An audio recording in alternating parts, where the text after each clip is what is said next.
হজ ওমরা ফেয়ার শুরু হয়েছে 30 জুলাই থেকে।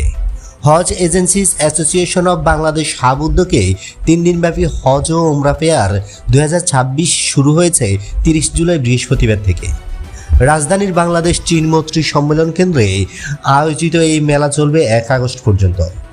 হজ ও ওমরা গণউচ্ছেদের সঠিক তথ্য, বিভিন্ন প্যাকেজ এবং সংশ্লিষ্ট সেবা সম্পর্কে ধারণা দিতে এবারের মেলায় হজ এজেন্সি, ব্যাংক ও বিভিন্ন সেবাদাতা প্রতিষ্ঠানের 154টি স্টল থাকবে। এই আয়োজন উপলক্ষে সোমবার রাজধানীর নয়াপল্টনে সংবাদ সম্মেলনের আয়োজন করেছে হাব। সম্মেলনে মেলার সার্বিক প্রস্তুতি, অংশগ্রহণকারী প্রতিষ্ঠান এবং দর্শনার্থীদের জন্য থাকছে এমন বিভিন্ন সুবিধার বিষয় বিস্তারিত তুলে ধরা। বৃহস্পতিবার সকাল 9টায় ভার্চুয়ালি মেলার উদ্বোধন করবে ধর্মমন্ত্রী কাজী শাহ মোফাজ্জল হোসেন কায়কোবাদ এমপি। সভাপতিত্ব করবেন হাবের সভাপতি সৈয়দ গোলাম সারোয়ার। সঞ্চালনা করবেন হাবের সভাপতি ফরিদ আহমেদ মজুমদার।